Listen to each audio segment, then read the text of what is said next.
The handouts are in the back. And Eric, can you come join the group? And more logistic questions, can we do that after class? Okay. So we have a lot to do today. So we're going to hit this at full speed. I wish our classes were 75 minutes. They're not.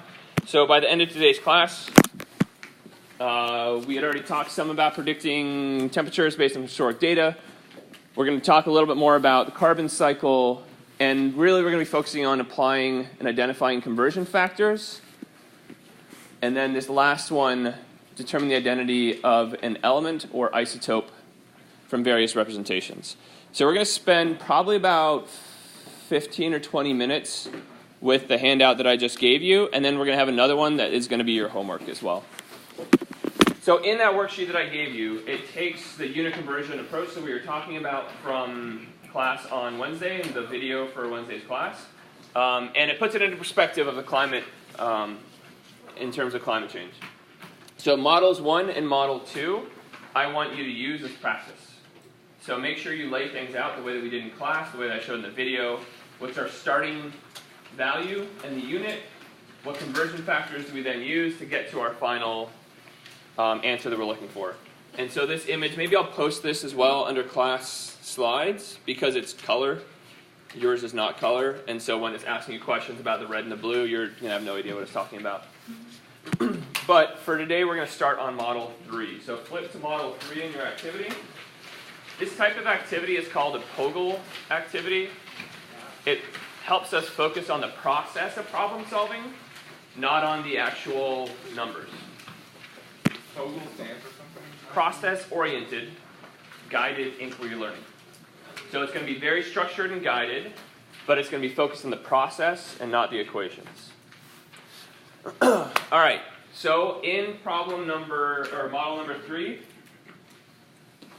should we go ahead and start our clickers right away? Let's see if I can find the...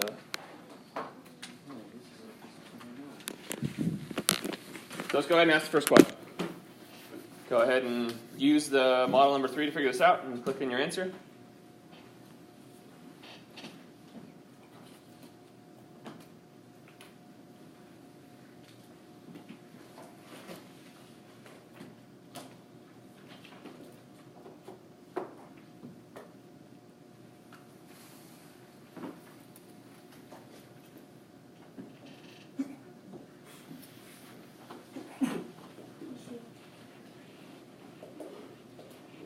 You have the answer, you can go ahead and start working on the questions.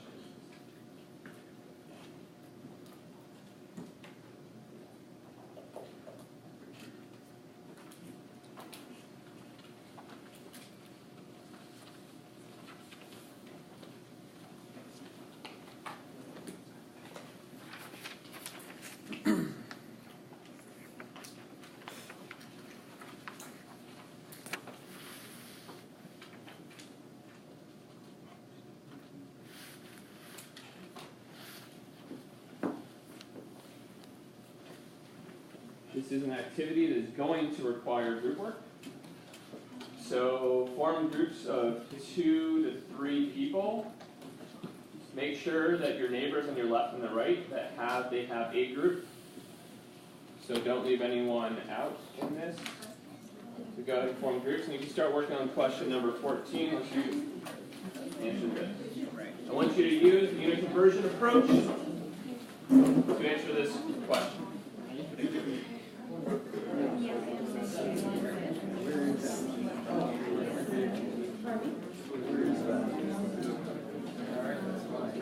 Right there.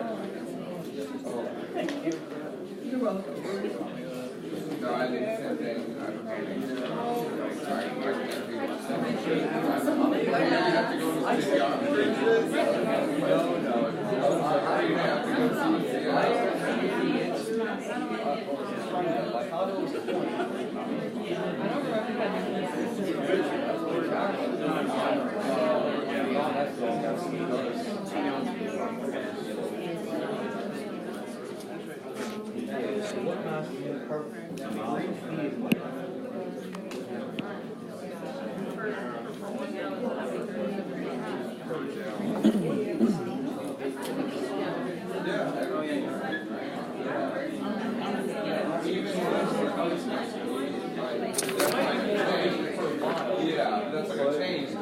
But per gallon,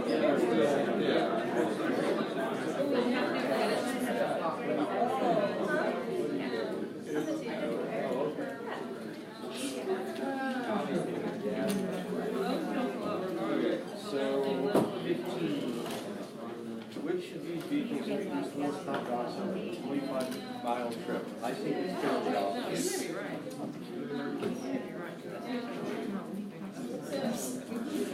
Although introducing Ford, also introduced these gas diesel worse per gallon. Not 100% sure.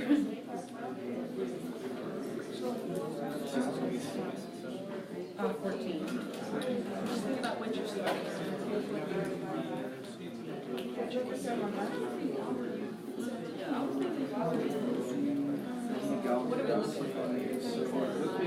the amount of carbon dioxide. If you set it up as a ratio,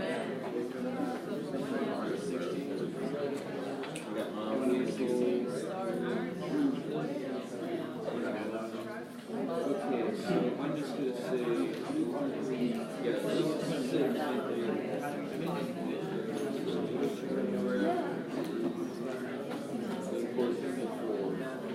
it's going to take around 2 gallons. I want is actually 25%. yes. It's going to say,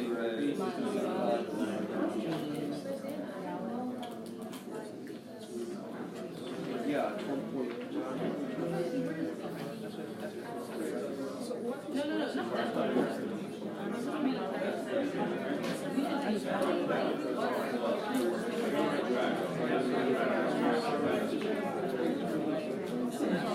No, that's okay. I'm not. Yeah, I got 0.68. Although I probably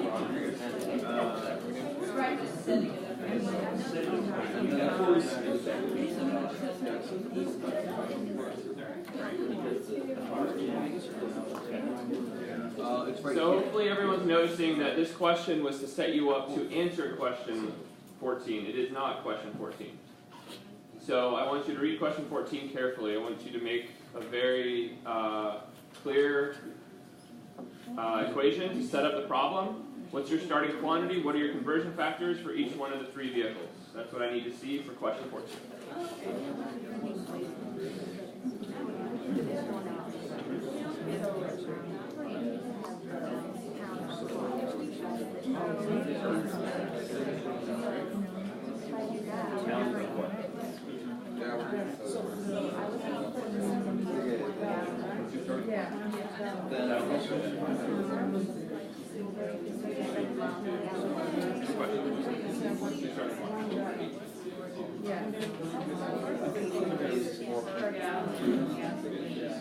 Well, we know for every gallon, there's 18 pounds of carbon dioxide.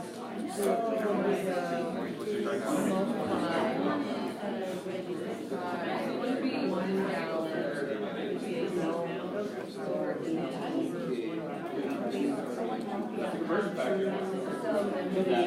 or 8. Oh, this is okay, 37.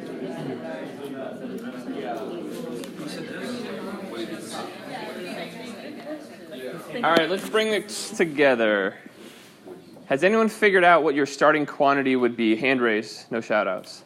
Hand raise for question number 14. What's your starting quantity? Joey? Is that a quantity or a conversion factor? Yep, it allows you to go from pounds of CO2 to gallons of gas, or gallons of gas to pounds of CO2. What's the starting quantity? Would it be 37 for the Honda? So 37 is miles per gallon. Let's just convert between miles of driving and gallons of gasoline. So that's a conversion factor. Okay. 1 gallon of gasoline. So we want to start saying if we have 1 gallon of gas, can we say for each of the cars how much CO2 they produce? Are there any conversion factors that let us go from gallons of gas towards pounds of CO2? So that's what I want you thinking about. What are going to be your conversion factors that you use? There may be one, maybe more than one you need to use. So go ahead and take another minute, set that up. I want you to write it out explicitly at the bottom of your page. Make sure you do it at least for one written out. You might not have room to do it for all three.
So did you guys figure this out? Is it different per vehicle? Yes. Now, why not, Matthew? Well, because it's only asking a mass of carbon dioxide per gallon of gasoline, and that was a given quantity, reference. Okay, so what I want you, kind of where I'm getting at is we're thinking about, it doesn't matter what car you drive. If you burn a gallon of gasoline, you can all picture a gallon, right, one of these red drums of gasoline. If you burn that, you're going to be putting into the atmosphere 18 pounds of carbon dioxide. Does that seem like a lot? Yes. Regardless of the vehicle that you use. Doesn't matter what vehicle. What's going to change between the vehicles? The amount of gas. How far it gets you to use that 1 gallon. Okay, so now go to that page, question 15 and start working through that. Those are all different conversion factors. I want you thinking about the gallon and what it's...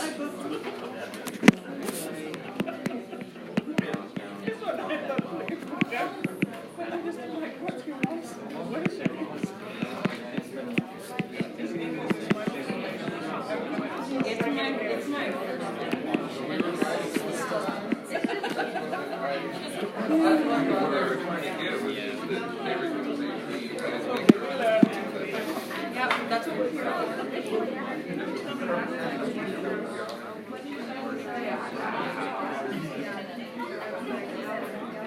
do what?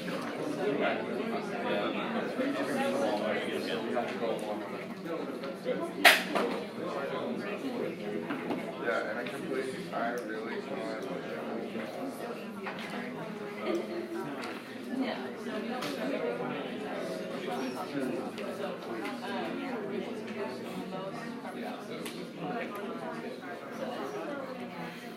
Yes.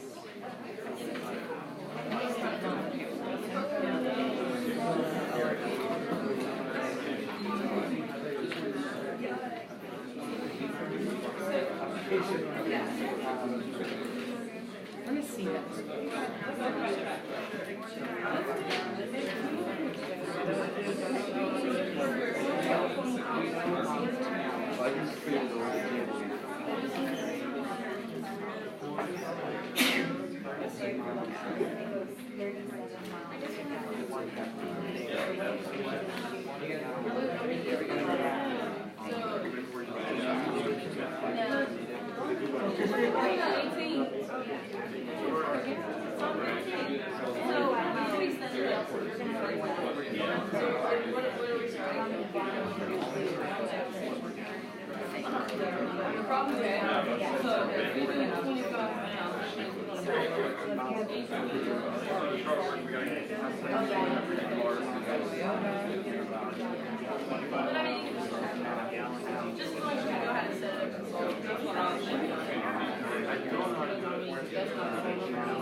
Right, so tomorrow says that we're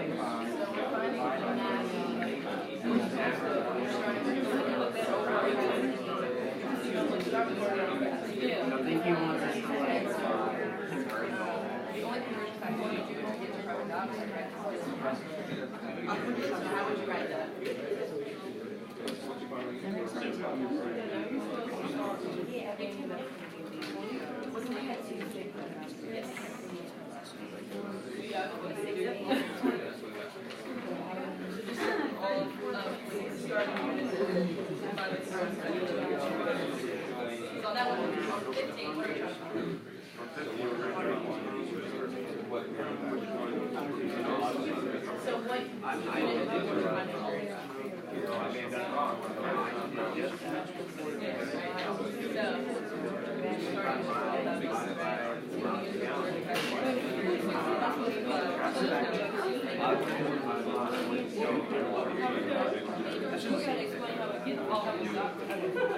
It'll get you awesome. What so up here we're saying this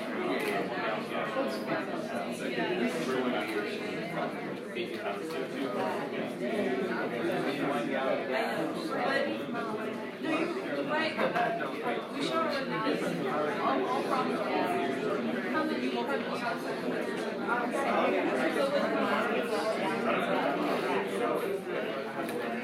yes, so flip it over that. So it gives no matter what, and it 1 gallon of gasoline is burned, and that's an 18-pound carbon dioxide. And what do you trying to do? Yeah. Start with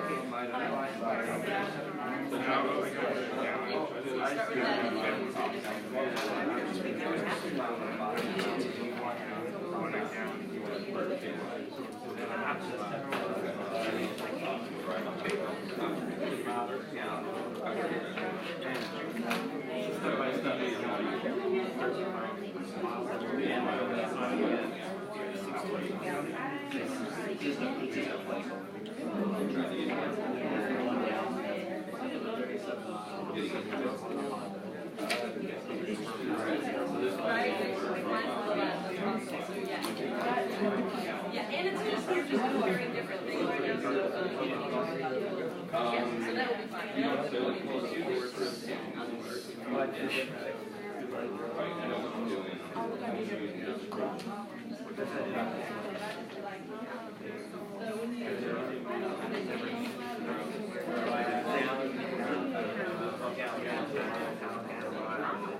right.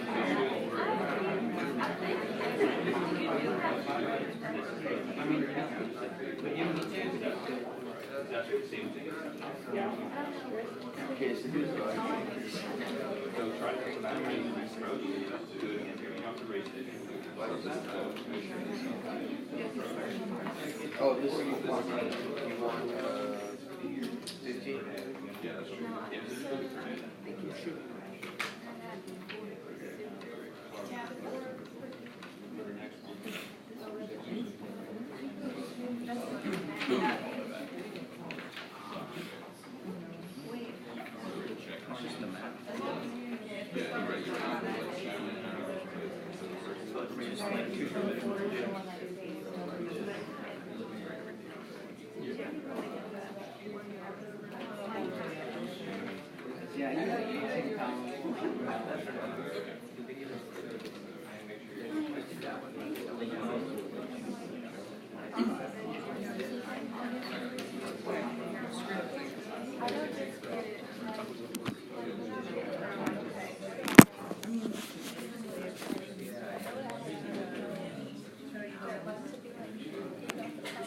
All right, I think most people have worked through question 15.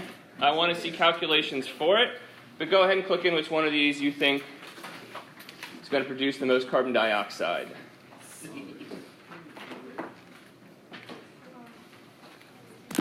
Go ahead and click in with your polling app.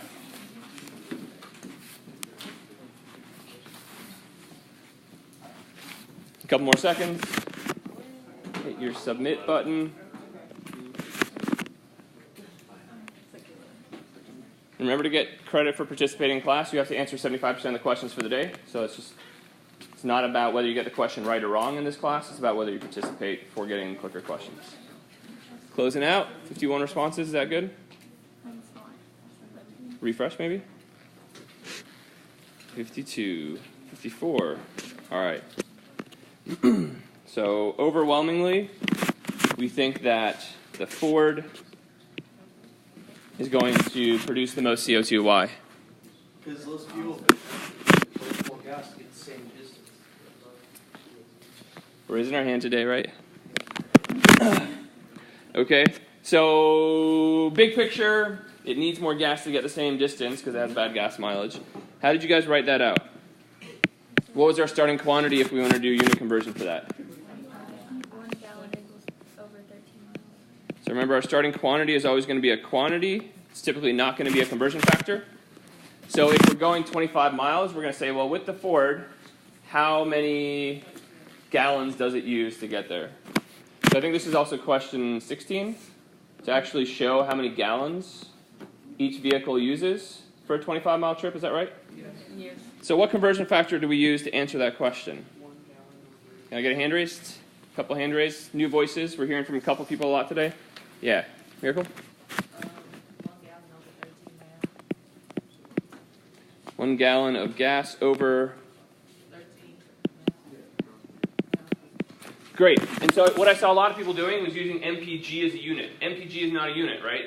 Hidden within that is, for every 1 gallon of gasoline, that Ford only goes 13 miles. So it allows us to say, if we know how many miles, we can figure out how many gallons it needs. So that would be how we'd answer question 16. But what about 17? What if I wanted to know how many pounds of CO2 were produced during this trip? Sarah? 18 pounds over 1 gallon. So we can think about this as a continuing set of steps, and if we do it all together, it becomes much more efficient.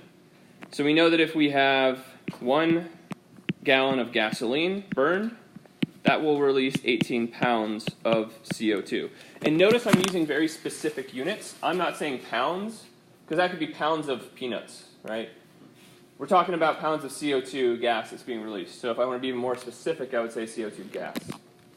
So pounds of CO2. And did anyone have that calculation done for 25 miles? Do you want the amount of gas or the amount of 36. 35? It's pretty What are all the numbers? 34.62. 62 And units? pounds. Okay, and if we go back through, we want to make sure that all of our units canceled out. Miles to gallons of gas, pounds of CO2. And how many sig figs should we use? We have 2 sig figs, 2 sig figs, 2 sig figs. So we should do 2 in the answer. 35 pounds of CO2 would be our final answer for that. Question? Okay, so I know it's 2 sig figs, but on the second conversion factor and the third one, we were given those, so those sig figs don't even count. It's really the first Depends on how they're measured. And so what we need to think about is there uncertainty in the value that we're given? So if I say it gets 13 versus 13.7 miles per gallon, that tells me there's a different amount of accuracy involved in the measurement of that conversion factor. If we're using a lot of things in chemistry, so if we're using a length conversion, centimeters to inches, then we can look up a much more exact version, it's just not on the paper. If we're looking at the periodic table, those things are presumed to be unlimited sig figs, so they're not going to influence. So to your point, there are a lot of things that we don't use in our calculations, but we want to make sure that thinking about how did this number come about, well, it was the average of a lot of different driving, so 13 is probably as accurate as we could get, so that's 2 sig figs. Well, I was just saying because the way Ms. Douglas explained it was if it was given to you, it came from somewhere that was given to you, that doesn't count. And I would push you a little bit further and say that think about where it came from and how accurate that measurement can actually be. Question? Yes, what about, the fact that diesel emits more gallons, more CO2 than, gas per gallon? It's a very complicated problem, and we're only digging into part of it. And that most of the Ford F-150s run on diesel. Yeah, there's a lot more going on there. So can you guys use that to answer questions 17 and 18? Okay, so I'm going to suggest that that's something you try on your own. I'm going to then ask for volunteers to hand out the thing that we're going to start in class that you will finish at home.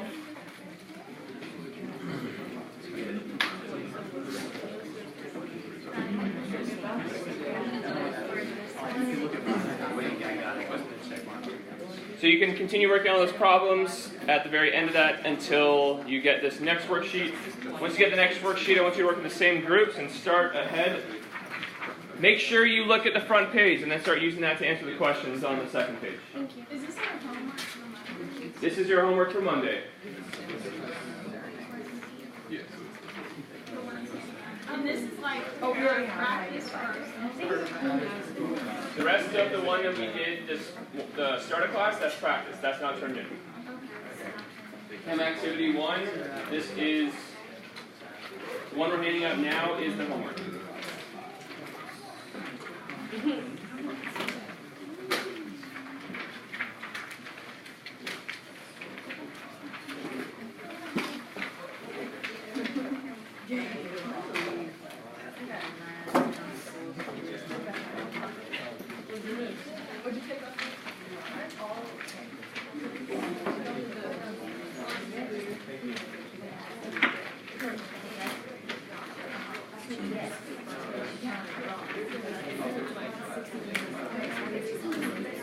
Raise your hand if you do not have the new activity.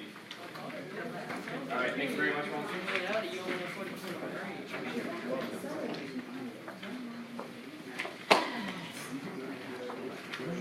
Thank you.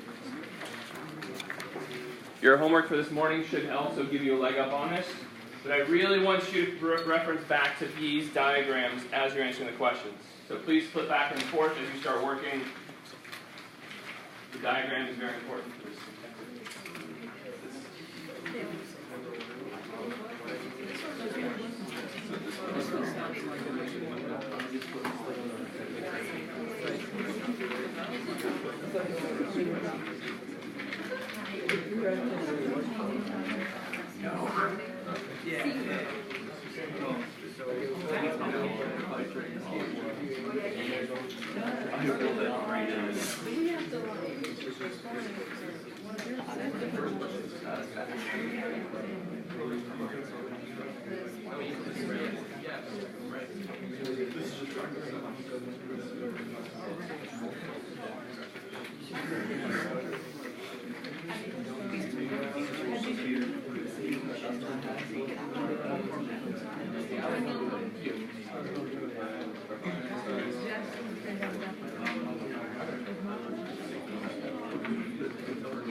Alright, I want to make sure everybody is working on activity 1. We only have 10 minutes left in class. And I want to give you guys a leg up on starting it. Please put away the first activity if you're still working on that stuff.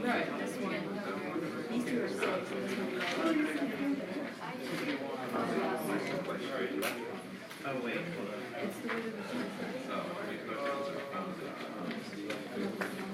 Sarah? Yeah.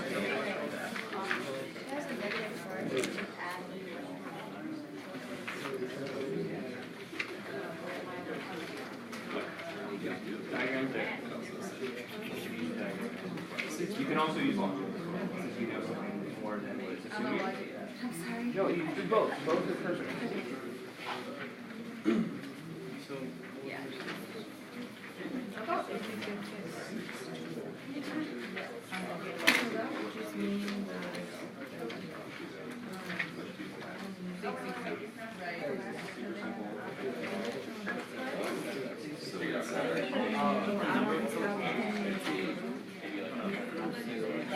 Gotcha. So we think we go there, so it's like a more time.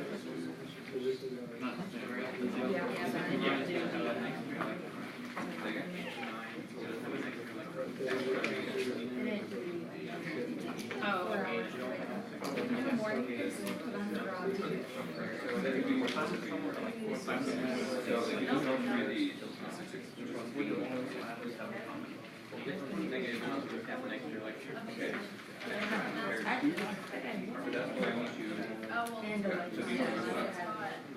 What is this tab?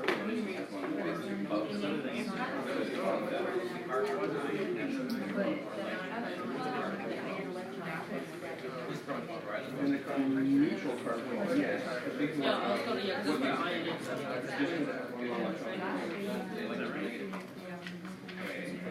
So why is this negative? There, that's what's that? So, you write that down. Is that right? That's what it's getting. You have 7, right? Say again? Carbon 39, 7. It does. True. But that's not what makes it. 7 electrons doesn't make it. It's about the electrons too.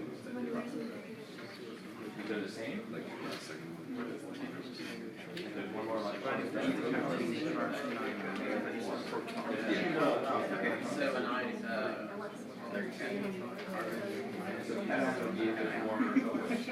wait,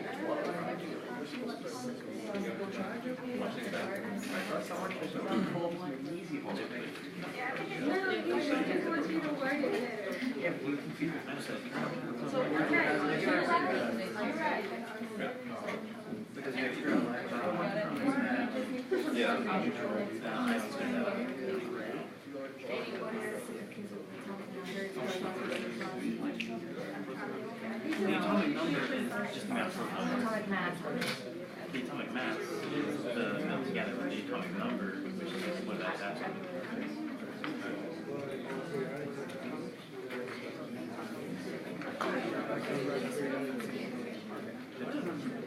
Is everybody referencing the front page to answer all these questions?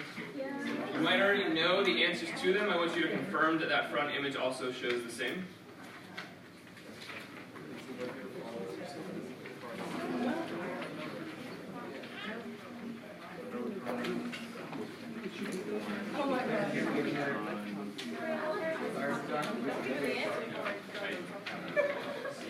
Can you send me an email for class? I'll bring it to you.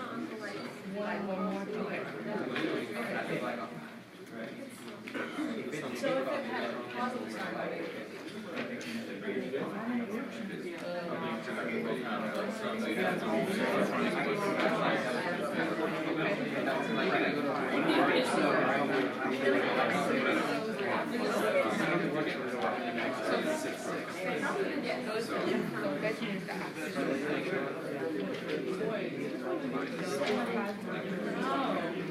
I'm like, I can't see anything.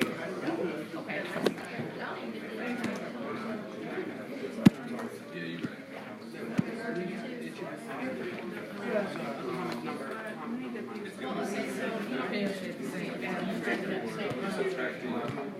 Okay, think back to, so they all have some.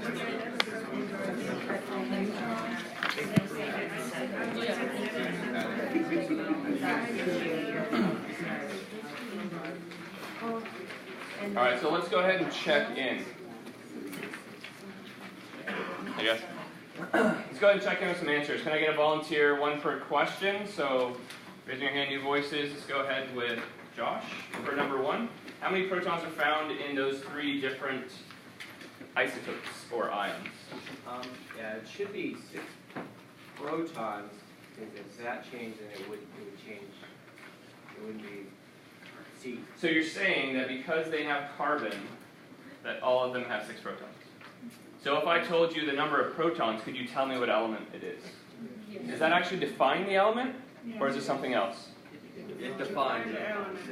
So the definition of any different element on there is the number of protons that exist in the nucleus. That is it, nothing else. Doesn't matter how many neutrons, how many electrons.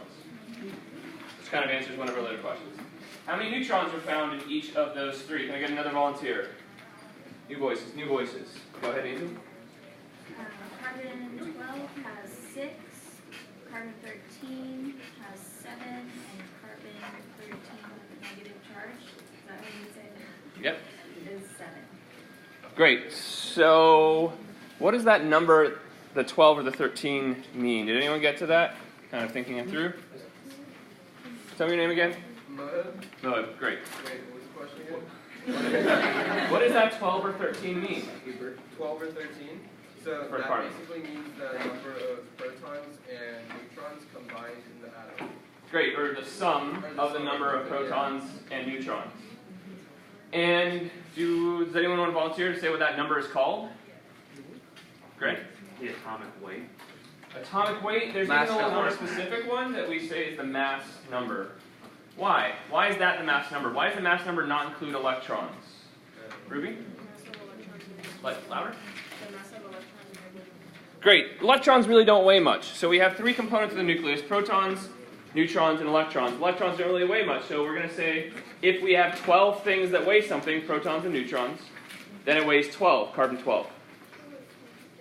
Okay, last one. How many electrons are found in each of those three? Can I get a new volunteer? Go ahead, Caleb. 12 in the or 6 electrons in carbon 12, 6 electrons in carbon 13, and 7 electrons in carbon 13 with a negative charge. Fantastic. Question number 4. Based on all of these questions, all carbon atoms and ions all have the same, Caleb? Do they all three of those have the same number of electrons? Yep. If they're ions, they don't. Okay, so with our 2 minutes left in class, I want you to answer question 8 if you have not already. I think you can answer 6, 7 pretty quick, 5, 6, and 7, but question 8, we're going to try to report out on 8C before we leave.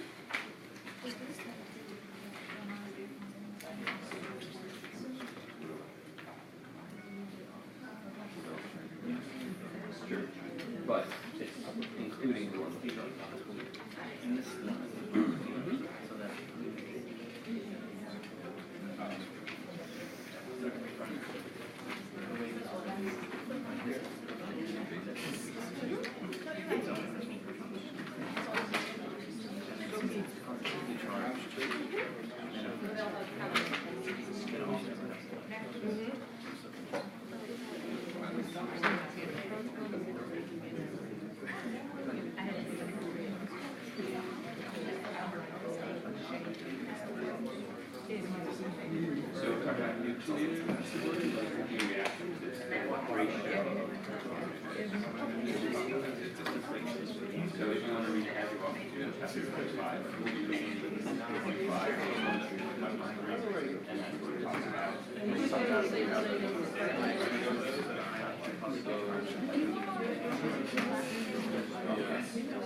All right, we're like right about out of time. So, Gail, we talked about this when I went around. That's why I'm going to ask you if you're willing to share. Are you willing to share? Sure. So 8C, conceptually, how do you figure out if it's an ion or not? And then you can say the equation afterwards. Because it has a negative charge compared to a neutrally charged carbon 12. Okay, so if carbon 13 has a negative charge, we know it's an ion. What does that mean about the components of that element, that atom? It has one more electron One more electron. than carbon, neutral carbon. Okay, so what are we comparing? Who wants to help out and add on to that? What are we comparing, Eric? It's the number of protons to the number of Great. So if they have the same number of protons and electrons, what's the charge? 0. If we have a positive charge, what do we have more of? Electrons or protons? Protons. Protons. It means you have one more, there's a plus one. If there's plus two, it means you have two more protons than electrons. So what's the equation we'd use? Can I get a volunteer? Hand raised. What equation would you use to represent that, Joey? Protons minus electrons. Number of protons minus electrons. That will give you the charge of that ion or non-ion. The rest of this packet kind of builds on what we did. You already have some foundation of what atoms are from the homework last night. I advise you to work on this in groups. If you can get together in a study group, take down someone's contact information next to you and meet up to go through this. These are meant to be done in groups. You can do it on your own. I will collect this thing in class on Monday. The other thing I want to collect is at the end of last class, there was a reciprocal interview. So if you completed this, please leave it on one of the tables on your way out. I want to hear from you if you have things you want to share with me. I will see you guys on Monday.